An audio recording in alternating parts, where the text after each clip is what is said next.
हाँ जी बच्चे, हमने ना लास्ट टॉपिक जो स्टार्ट किया था उसमें हमने पैरेलल वायर वाला केस किया था और परपेंडिकुलर की हमने डेरिवेशन की थी। नेक्स्ट अपना पहले ये क्वेश्चन करते हैं। ये एक स्ट्रेट वायर है, it carries a current of 10 ampere. इसके सामने एक ये लूप रखी हुई है, रेक्टेंगुलर लूप है, A B C and D. इसका जो डिस्टेंस है, इसकी जो लेंथ है वो अपन कहते हैं 5 सेंटीमीटर है, मतलब ये, और ये जो सी डी है वो है 10 centimetre. This distance is also 5 centimetre, ये गिवन है। और इसमें जो करंट है वो 2 एम्पेयर का ऐसे फ्लो कर रहा है लूप के अंदर। जो आपके पास करंट फ्लो कर रहा है वो 2 एम्पेयर का फ्लो कर रहा है, ठीक है। आपका क्वेश्चन है, डायग्राम जो बनी हुई है, आपका क्वेश्चन है find the force acting on this loop. जो लूप है ना, जो करंट कैरी कर रही है, मुझे इस पर क्या पता लगानी है, फोर्स पता लगानी है। Find the force acting on this loop. तो इसमें सबसे पहले तो आप ना पैरेलल वायर की फोर्स निकालो। पैरेलल वायर कौन से है, पहले ए बी। तो पहले मैं फोर्स निकालता हूँ ए बी पे। ए बी पे जो फोर्स लगेगी μ0/4 पाई 2I1 I2 बाई डिस्टेंस है d, और ए बी की लेंथ है L। पहले आप ए बी पे फोर्स निकाल लिया, हमने फॉर्मूला लिखा, हमने पैरेलल वायर का फॉर्मूला में याद है। अब ए बी में और मेन वायर में करंट की डायरेक्शन क्या है, सेम है। सेम डायरेक्शन में क्या होती है बच्चे, अट्रैक्शन, ठीक है। F A B equal to μ0/4 pi की वैल्यू 10⁻⁻7 इंटू 2। I1 कितना है 10, I2 कितना है I2 कितना है 2 एम्पेयर, डिस्टेंस कितना है 5 सेंटीमीटर का, 0.05 मीटर में कर दिया ना। ए बी का डिस्टेंस 5 सेंटीमीटर का है और ए बी की जो लेंथ है वो है 10 सेंटीमीटर। इसको भी आप मीटर में कर लो 0.1 करके, करना कैलकुलेट, देखना एफ ए बी कितना आता है। 0.05 का हट के ऊपर आ गया 100, 0.1 का पॉइंट हट के नीचे आ गया 10। तो ये 10 से 10 कैंसिल हो गया, 5 से 100 कट के आ गया 20, 20 इंटू 2 40, 40 इंटू 2 80।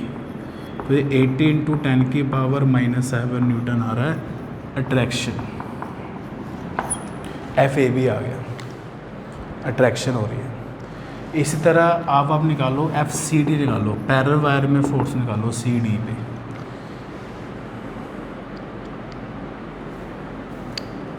(10⁻⁻7 बनेगी,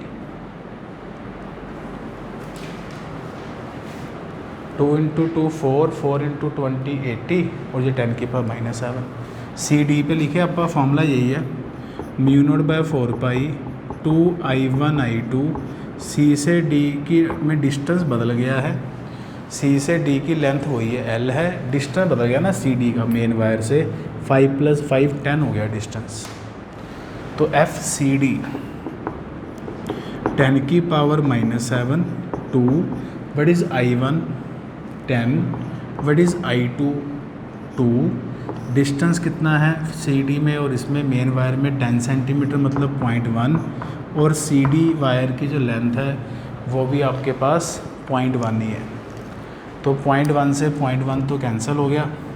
तो आपके पास जो फोर्स ऑन सी डी बनी वो बनी एक तरह की 40 10⁻⁻7 न्यूटन, ठीक है।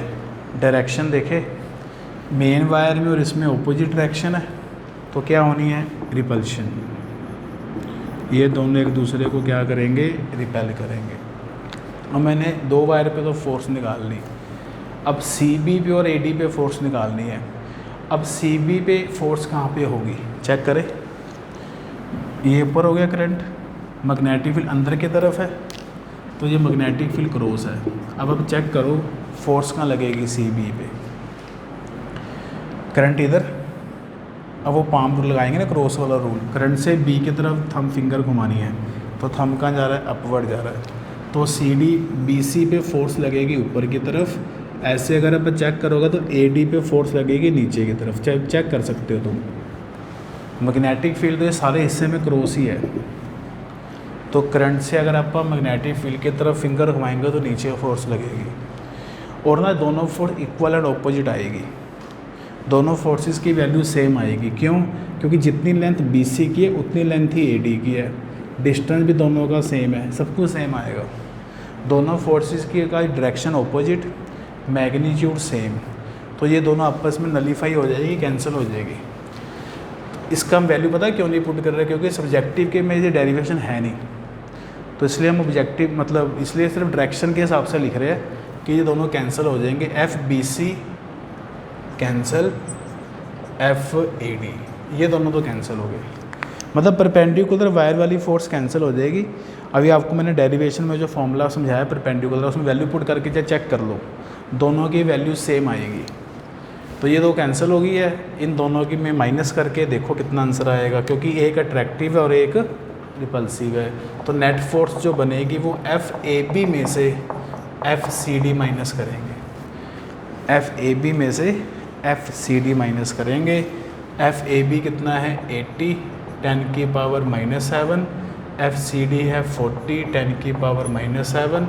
सोल्व करने के बाद 40 × 10 की पावर -7 न्यूटन, और जो फोर्स होगी आपके पास वो अट्रैक्टिव आएगी। तो कहने का मतलब ये है कि आपने सिर्फ पैरेलल वायर वाली ही फोर्स निकालनी है, परपेंडिकुलर वाली की ज़रूरत नहीं है। बस ख़त्म हो गया, ये क्वेश्चन आपको आना चाहिए। अब इसमें एक 1 मार्क्स का क्वेश्चन भी बनता है, ये सिर्फ 1 नंबर का क्वेश्चन है वो, ये जो न्यूमेरिकल हो गया ना 3 नंबर में आता है, 1 नंबर का क्वेश्चन, इसमें 1 मार्क्स का क्वेश्चन कैसे बनता है वो आपका क्वेश्चन ये है। ये करंट है, ये आपके पास रेक्टेंगुलर लूप है और इस लूप में करंट इस तरह जा रहा है। आपका क्वेश्चन है कि in which direction the loop will move, ये लूप कहाँ मूव करेगी, लेफ़्ट राइट अप डाउन। तो आपने किन वायर की फोर्स नहीं देखनी, परपेंडिकुलर का तो देखना ही नहीं ना, वो तो कैंसिल हो जाते हैं। पैरेलल देखो, पैरेलल में कौन सी वायर नज़दीक है, ये वाली वायर, तो इस पे जो फोर्स लगेगी वैसे ही चलेगी लूप। अब बताओ ट्रैक्शन है कि रिपल्शन है। फर्स्ट जो वायर है इसमें करंट ऊपर जा रहा है, इसी को देखो बस, बाकी किसी को ना देखो। हाँ जी, सेम डायरेक्शन है इसमें और इसमें, सेम डायरेक्शन है तो अट्रैक्शन होगी, बस ख़त्म।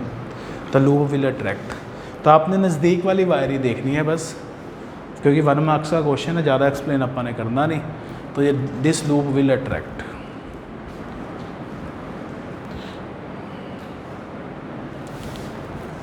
हाँ जी, तो मैंने आपको ये टाइप 2 के क्वेश्चंस करवाए कि लूप पे अपन ने फोर्स निकाल ली थी, ठीक है। नेक्स्ट क्वेश्चन, अगला लेवल, अगले क्वेश्चन देखते हैं अपन। हाँ जी,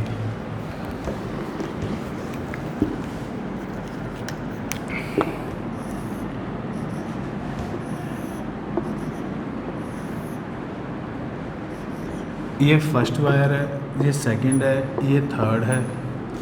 करंट I1 या II ले लेता है, करंट तीनों में सेम है, डिस्टेंस भी सेम है, ठीक हो गया।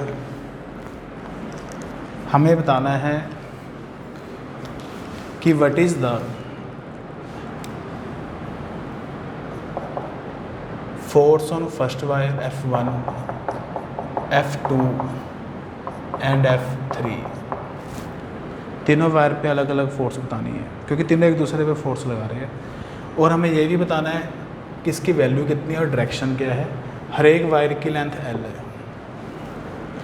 हर एक वायर की जो लेंथ है वो L है। चलो अपन पहले फर्स्ट वाले से शुरू करते हैं। तीनों वायर में डिस्टेंस ये डी दे रखा है। फर्स्ट वायर पे बोलोगे किसके कारण फोर्स, सेकंड के कारण लगेगी, कहाँ जाएगी। फर्स्ट और सेकंड में डायरेक्शन क्या है, सेम है, तो अट्रैक्शन होगी।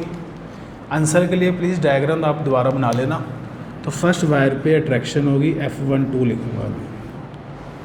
और फर्स्ट वायर पे थर्ड के कारण भी अट्रैक्शन होगी कि रिपल्शन होगी, थर्ड में भी और इसमें डायरेक्शन सेम है, तो ये अट्रैक्शन होगी, ये F13 ही बनेगा। तो फर्स्ट वायर पे सेकंड के कारण भी अट्रैक्शन है और फर्स्ट वायर पे थर्ड के कारण भी अट्रैक्शन है। जैसा आप कूलम लॉ वाले न्यूमेरिकल करते थे कि 1 पे फोर्स किसने लगानी है, 2 ने लगानी है और 3 ने लगानी है, वैसे ही चल रहा है। तो डायरेक्शन तो आपको मैंने बना दी है। अब आपको पता है कि नेट फोर्स जो 1 पे आ रही है वो प्लस करके आएगी, प्लस करके आएगी ना, और वैल्यू आपको पता है μ0/4 2I1 I2, डिस्टेंस कितना है d, लेंथ है l, I2 की वैल्यू भी आई है, plus μ0/4 2I1 I2, length l है, फर्स्ट और थर्ड में डिस्टेंस है 2d। तो ये आपके पास F1 आ गया। आप सोल्व कर सकते हो, F1 की वैल्यू आ गई। अब बताना सेकंड वायर पे क्या होगा। On second wire due to first बताइए। हाँ जी, ड्यू टू फर्स्ट अट्रैक्शन है कि रिपल्शन है। On second wire due to first attraction, same direction है।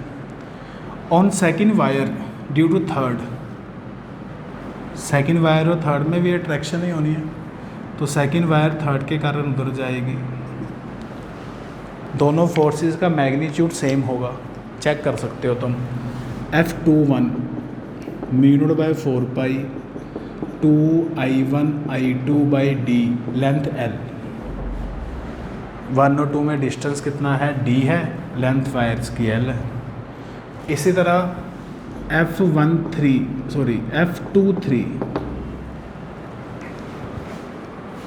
F23 बोलो, current I, distance d, length l। तो F23 की जो वैल्यू बनेगी वो बनेगी μ0/4 2II/d/l इंटू l। तो वैल्यू सेम है। Force on 2 due to 1, force on 2 due to 3, value same है। डायरेक्शन ऑपोजिट कैंसिल होगी, तो सेकंड वायर पे नेट फोर्स कितनी लगेगी, 0 लगेगी। F2 की वैल्यू 0 आएगी। तो ये मैंने फर्स्ट वायर का आंसर निकाला, ये सेकंड वायर का आंसर निकाला। अब थर्ड वायर का आप खुद कर सकते हो ट्राई, है ना जी। थर्ड वायर का हम खुद आप ट्राई कर सकते हो। थर्ड वायर पे force due to first, third wire पे फोर्स ड्यू टू सेकंड, देख लो ट्रैक्शन होगी या रिपल्शन होगी। मतलब बिल्कुल कूलम लॉ जैसे ही क्वेश्चंस है, कोई दिक्कत वाली बात नहीं है, बिल्कुल सेम कूलम लॉ जैसे ही क्वेश्चन आएंगे। हम आगे चलते अब। हाँ जी, मैं जब कर रहा हूँ थर्ड वायर का आप खुद ट्राई करेंगे।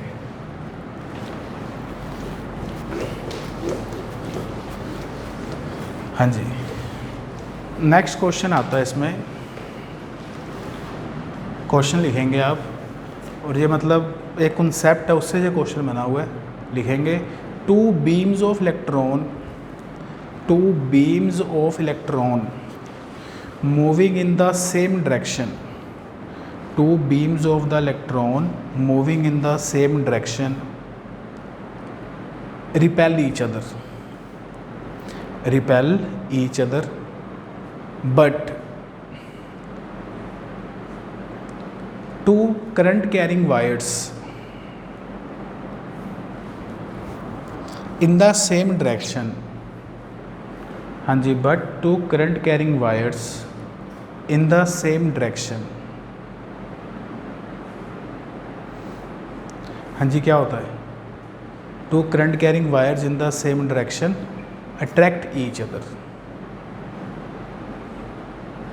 ठीक है, वाई। ये थोड़ा समझेंगे अपन क्वेश्चन क्या है। दोनों इलेक्ट्रॉन्स की बीम्स है, बीम्स आप समझते हैं, दो इलेक्ट्रॉन्स की बीम्स है, ये दोनों सेम डायरेक्शन में जा रही है, ये एरो लगा दी है। तो इनमें ना रिपल्शन होती है, ये एक दूसरे को रिपेल करते हैं। बीम स्ट्रेट नहीं जाती, वो ऐसे डेविएट हो जाती है।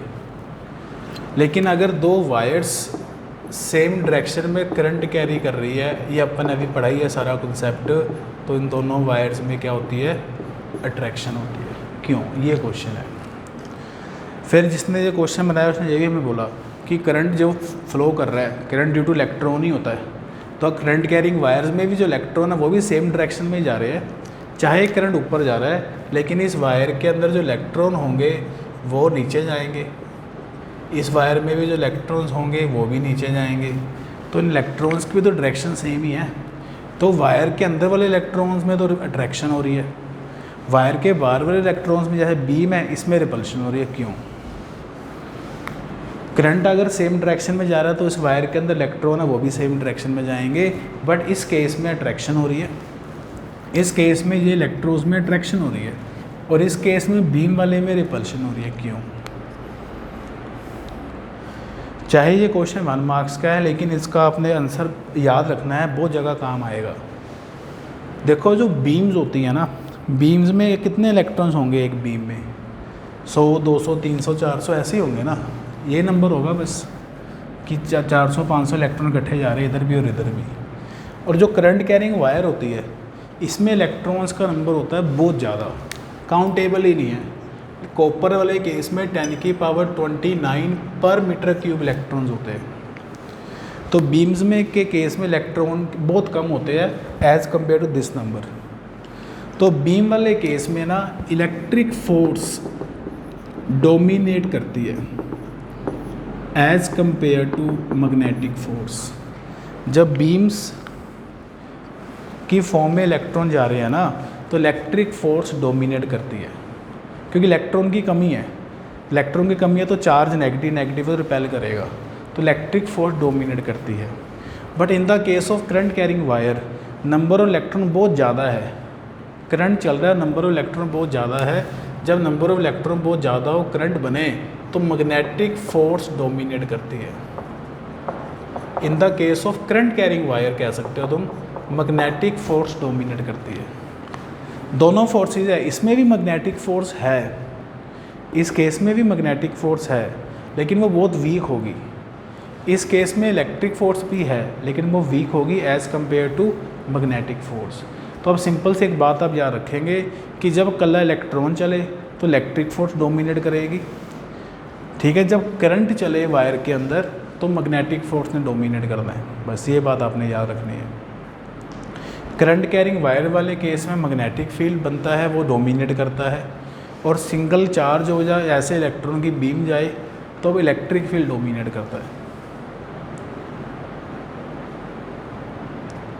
जी ठीक है, ये आपने रिजल्ट इसका याद करना, आंसर इसका बनाना है। इसका जो प्रूफ है ना, बड़ी रफ सी कैलकुलेशन दी हुई है, बड़ा लेंथी सा प्रूफ है, तो मुझे नहीं लगता कि आप करना चाहिए हमें। फिर भी अगर आप पढ़ना चाहते हो तो आपकी बुक में गिवन है, बुक में क्या गिवन है, comparison of electric and magnetic forces, एक टॉपिक दिया हुआ है, वो आप बुक में से आप पढ़ सकते हो, ठीक है। ये हमारा क्वेश्चन हो गया। एक बात और, ज़रूरी नहीं है कि इसमें इलेक्ट्रॉन ही हो, प्रोटॉन की बीम आ जाए तब भी यही आंसर आएगा, प्रोटॉन्स की बीम अगर आ जाएगी तब भी यही आंसर है, ठीक है, कि प्रोटॉन्स की बीम रिपेल करेगी और करंट कैरिंग वायर अट्रैक्शन करती है। नेक्स्ट क्वेश्चन आप लिखेंगे, when a current passing through a spring, when a current passing through a spring is the spring contract और expand, when a current passing through a spring is the spring contract और expand. हाँ जी, अगर हम current pass करवा रहे हैं spring में से तो स्प्रिंग ने अट्रैक्शन करनी है या एक्सपैंड होगा। तो देखो ये स्प्रिंग है, स्प्रिंग में से जब हम करंट पास करा रहे हैं तो स्प्रिंग ऊपर जाएगा या नीचे आएगा, ये क्वेश्चन है। थोड़ा आप देखेंगे, जब हम स्प्रिंग में से करंट पास करा रहे हैं तो क्या स्प्रिंग की सारी टर्न्स में जो करंट है क्या उसकी डायरेक्शन सेम है या ऑपोजिट है, चेक करके देखो। अगर स्प्रिंग में से हम करंट पास करा रहे हैं तो सारी टर्न्स में करंट क्लॉकवाइज होगा या क्या होगा, एंटी क्लॉक, दो ही पॉसिबिलिटी है। अगर क्लॉकवाइज चल रहा है तो हर एक टर्न में करंट क्लॉकवाइज होगा, अगर एंटी क्लॉक भेज रहे हो तो हर एक टर्न में करंट एंटी क्लॉकवाइज होगा। तो आमने सामने वाली टर्न्स में करंट की डायरेक्शन क्या हुई, सेम हुई कि ऑपोजिट हुई, आमने सामने इन दो टर्न्स में डायरेक्शन सेम हुई कि ऑपोजिट, सेम हुई, क्लॉकवाइज और एंटी क्लॉकवाइज। आमने सामने वाली टर्न्स में करंट की डायरेक्शन क्या हुई, सेम हुई। अगर करंट की डायरेक्शन सेम होती है तो अट्रैक्शन होती है। वायर्स में अगर करंट की डायरेक्शन सेम होती है तो क्या होती है? अट्रैक्शन होती है। अट्रैक्शन के कारण spring will move upward. Current की डायरेक्शन अगर सेम है तो अट्रैक्शन होगी, and due to that attraction spring will move upward. ये 1 मार्क्स के क्वेश्चंस है। चलिए आगे, अगला क्वेश्चन आजकल जो पेपर में आ रहा है वो देखते हैं। विल द वायर्स अट्रैक्ट और repel when number 1 connect in series, number 2 connect in parallel। अगर हम दो वायर्स को सीरीज़ में लगाए तब बताना है अट्रैक्शन होगी या रिपल्शन होगी। फिर दूसरा केस है दो वायर को पैरेलल में लगाए तब बताना है अट्रैक्शन होगी या रिपल्शन होगी। मुझे ये बताइए ज़रा, आप आंसर करते हैं, इसका सोल्यूशन करते हैं। सीरीज़ में क्या मैं ऐसे बना सकता हूँ, दो वायर, रेजिस्टेंस भी साथ में लिख दो। चलो, यहाँ से करंट आई आ रहा है, हाँ जी बताना, ये वायर सीरीज़ में है कि पैरेलल में है? सेम करंट आ रहा है, ऐसे